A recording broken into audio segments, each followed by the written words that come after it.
Hello everyone, ব্লগস্টার Ankita চ্যানেলে সবাইকে স্বাগত। এখন বাজে প্রায় সকাল 9টা। আর তোমরা তো জানোই আমি সকাল সকাল রান্না করি। আর এদিকে মেয়ে যেহেতু ঘুমোচ্ছিল, তাই দেখো বিছানাটা পড়েই ছিল।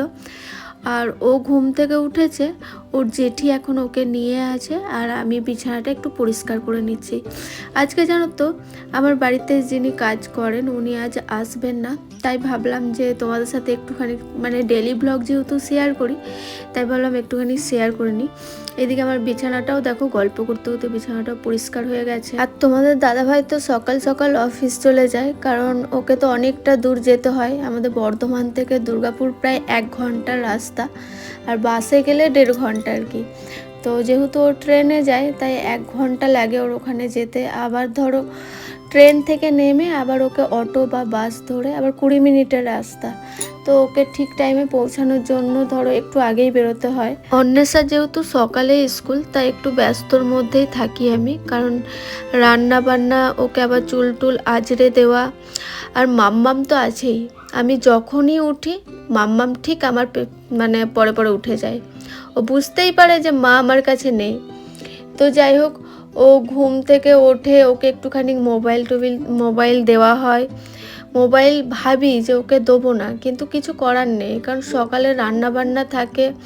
আমি ওকে না রান্নাঘরে নিয়ে গিয়ে রান্না করতে পারি, কিন্তু ওই মানে কোনো না কোনো সময় নিয়ে গিয়ে করতে হয় যখন আমি খুব একা থাকি। মানে ধরো তোমাদের দাদা অফিসে চলে গেল, অন্বেষাও স্কুলে গেল, এবার কোনো সময় না একটু লেট হয়ে যায়, তখন রান্নাটা একটু লেট হয়ে যায় তখন ওকে কোলে নিয়েই আমাকে করতে হয়, কিছু করার নেই।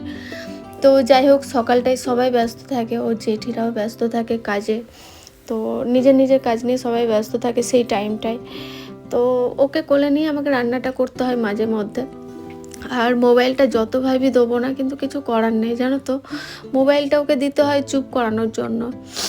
আর এদিকে অন্বেষা যতক্ষণ থাকে ততক্ষণ বুনুকে একটু দেখে, মানে ওকে দেখে যতক্ষণ ও থাকে, ওর বাবা যতক্ষণ থাকে ততক্ষণ দেখে, তারপর আমি সামলাই ওকে।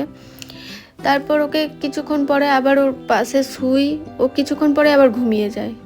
মানে যদি সকালে ওঠে তাহলে ও ঘুমিয়ে যায়, কিন্তু যদি দেরি করে ওঠে তাহলে একদম ঘুমাবে না। তো যাই হোক, এই জিনিসটা খুব ভালো। তো এরকমভাবে আমার বড় মেয়ের সময়, ঠিক বড় মেয়ে এরকমই ছিল। যখনই আমি ওর বাবার জন্য রান্না করতে উঠে যেতাম, ঠিক তখনই ও আমার পেছন পেছন উঠে যেত, আর ভীষণ কাঁদতো। আমার ছোটো মেয়ে একটু কম, কিন্তু আমার বড় মেয়ে একদম মানে চুপ করতো না।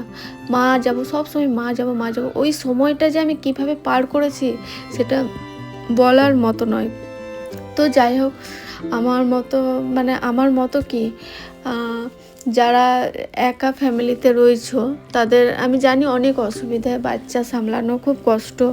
এই সময়টা আমিও পেরিয়ে এসেছি। এখনও অন্বেষা ধরে বলে আমার অনেকটা হেল্প হয়, মানে ওই টাইমটায়, সকালের টাইমটা যেহেতু আমি ব্যস্ত থাকি ওই টাইমটায়। তো দেখো, কথা বলতে বলতে আবার এইদিকে আমার কাজটাও কমপ্লিট হয়ে গেল।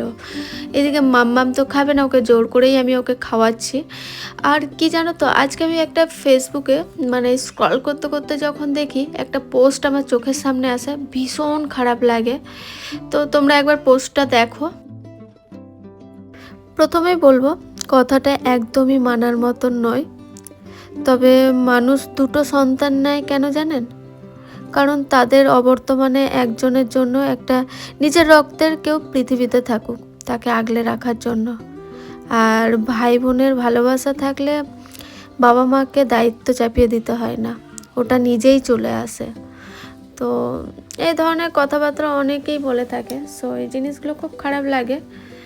আসলে ছেলে মেয়েদের নিজেদেরই একটা দায়িত্ব থাকে যে মা বাবাকে দেখতে হবে, এরকম। তো এতক্ষণ আমি যাদের নিয়ে বকবক করলাম, তাদের ইউটিউবে একটা বড় চ্যানেল রয়েছে, তার জন্য আমি তাদের ফেস রিভিল করতে চাই না, সরি গাইস। তো আমি একটা কথাই বলবো, এখন থেকে বাচ্চাদেরকে সঠিক শিক্ষা দিলে ওরা অবশ্যই তাদের দায়িত্ব পালন করবে, এটাই স্বাভাবিক। তো দেখো, রুমে এসে দেখি বাচ্চারা একদম যাচ্ছে তাই করে রেখেছে খাটের মধ্যে, খেলাধুলার জিনিস, এগুলো সব উঠাতে হবে আমাকে। ভিডিওটা এখানেই শেষ করছি। ভালো লাগলে লাইক কমেন্ট শেয়ার সাবস্ক্রাইব করে দিও। আবার দেখাবেন নেক্সট ভিডিওতে। ভালো থাকবেন, সুস্থ থাকবেন, ধন্যবাদ।